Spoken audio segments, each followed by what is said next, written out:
Salut tout le monde! Si vous avez vu sur TikTok, je vous ai annoncé que je ferais peut-être une petite série de capsules de sécurité avec ma vision. Je n'ai pas la science infuse, comme je l'ai déjà dit. Ça ne veut pas dire que j'ai raison. Je vous partage juste ma façon de voir la sécurité à moto. Au départ, règle numéro 1, si on veut être en sécurité, il y a le code de la route qui s'applique. Tout ce que je vais vous dire, ça ne veut pas dire que je fais tout ça, ça ne veut pas dire que moi je suis parfait et que j'enfreins jamais les règles. Je fais juste partager ma vision. Puis, s'il y a des règles qui ont été établies au fil des années par la SAC, c'est parce qu'il y a eu des accidents, il y a eu des abus, il y a eu des excès, puis on veut éviter le pire. Les limites de vitesse, les panneaux de circulation, les feux, les arrêts-stop, tout ça, c'est là pour des raisons. Je ne vous dis pas que je roule toujours 90 km sur une limite de 90 km. Faites ce que je dis et pas ce que je fais. Bon, tout ça pour vous dire que si je prends par exemple les groupes, les clubs de moto, j'ai roulé énormément en groupe, en voyage avec plein de bikers, aussi avec 4-5 motocyclistes, puis surtout des sorties d'une journée, le samedi ou le dimanche, avec des fois 10, 15 motos, 20 motos, 30, 40. Donc, rouler en groupe, j'ai de l'expérience, j'ai vu des choses, j'ai vu toutes sortes de choses.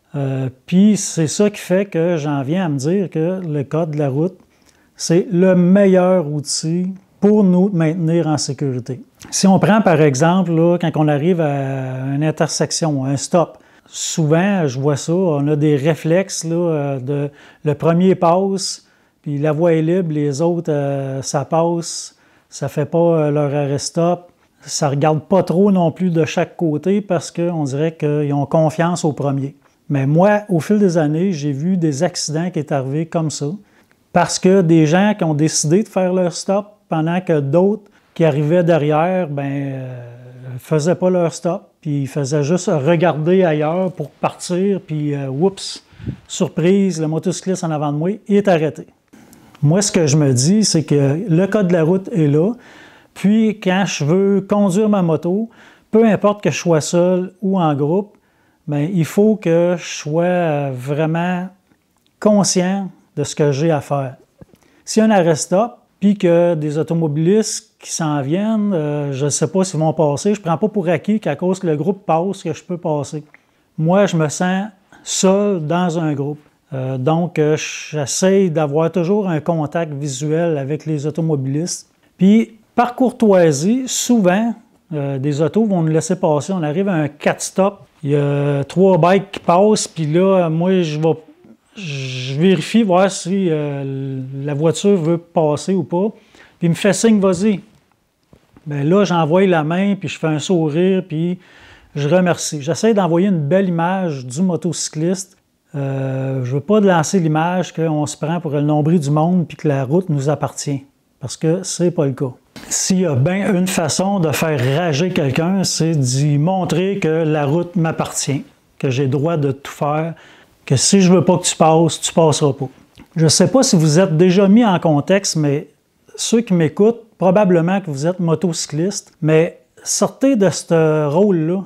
Vous êtes aussi probablement, presque assurément, automobiliste aussi. Vous allez aller travailler la semaine ou n'importe quand. Des fois, on est pressé. Moi, je travaille sur la route, j'ai un camion que je suis toujours sur la route, d'un client à l'autre.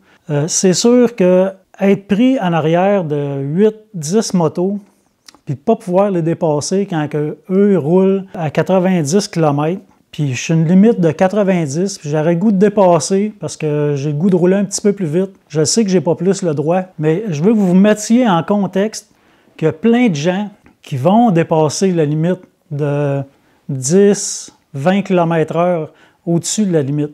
C'est très courant.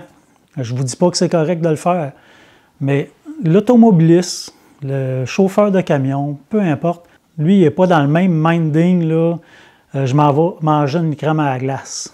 Les gens partent du point A au point B, puis le but, c'est d'y aller le plus rapidement possible. Si on se frappe le nez derrière un groupe de motocyclistes qu'on ne peut pas passer, surtout si à la dernière intersection, il y a un bloqueur qui est venu se bloquer en avant de nous pour laisser passer ses 15 amis qui ne rouleront pas assez vite pour moi. Ça fait des rageux qui roulent en arrière de vous. Puis ça, c'est un grand élément de sécurité qu'on vient de supprimer. Parce que c'est pas tous les rageux qui ont peur des bikers. Si vous pensez qu'avec des patchs ou des cresses, peu importe de quelle formation motocycliste vous faites partie ou pas, c'est pas tout le monde qui a peur d'une patch ou d'un groupe de motocyclistes. Puis si je vous dis ça, c'est parce que j'ai vécu l'expérience à plusieurs reprises. C'est pas quelque chose qui va arriver plusieurs fois dans le même été, mais il s'agit d'une fois que ça fait un jeu de quilles. Si on vérifie bien avec les automobilistes aux intersections, tu veux-tu passer ou tu me laisses passer? S'il ne veut pas te laisser passer, bien, tu le laisses passer. Je peux vous jurer qu'il ne reste jamais longtemps dans la formation. S'il voulait absolument passer parce qu'il ne voulait pas être près en arrière de vous, bien, ça ne sera pas long qu'il va vouloir dépasser le reste des bikers qui avaient réussi à le devancer.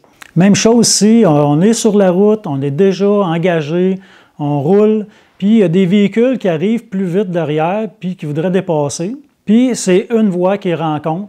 Donc, c'est pas facile pour un véhicule de dépasser 8-10 motos, ou peut-être plus, sans qu'il arrive à rien de risqué. C'est justement là qu'entre en ligne de compte les doubles voies, quand on monte des côtes, que les véhicules les plus lents se tassent.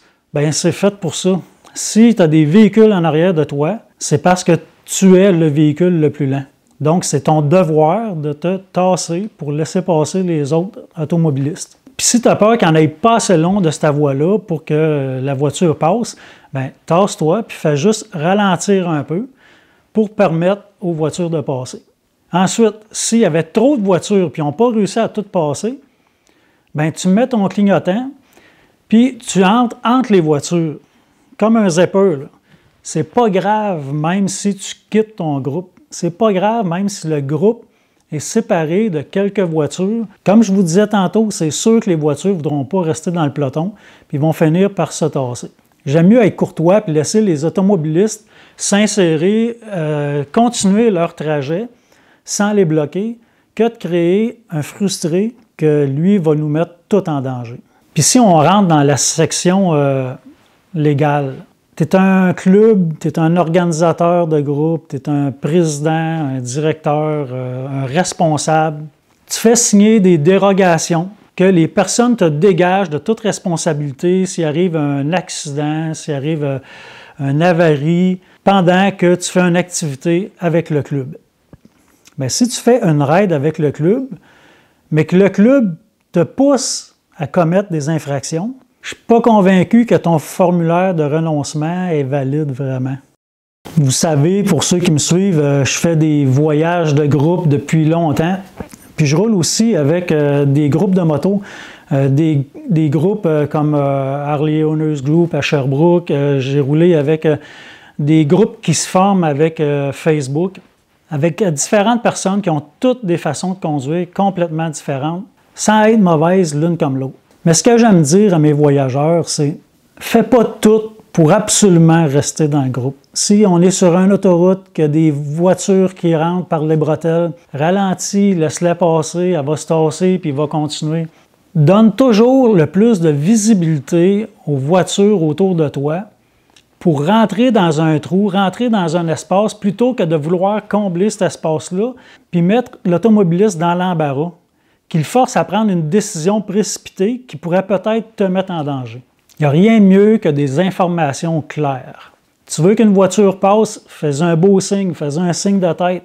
Il y a une voiture qui s'en vient dans une bretelle, tu ralentis, tu laisses tout l'espace pour pas qu'elle soit pognée à regarder tout croche là, puis se faire un torticolis. Donne-y de l'espace pour qu'elle comprenne vraiment ton message. De cette façon-là, tu vas travailler positivement à l'image des motocyclistes. Tu ne te feras pas arrêter par la police parce que tu as commis une infraction. Puis, je l'ai vécu aussi. On l'a vécu dans l'Ouest canadien en 2018 parce qu'on sortait en groupe puis on avait un bloqueur. Apparemment qu'on n'a pas le droit de bloquer la route. Puis tu vas quand même réussir à rejoindre ta formation qui va être jolie à regarder quand même.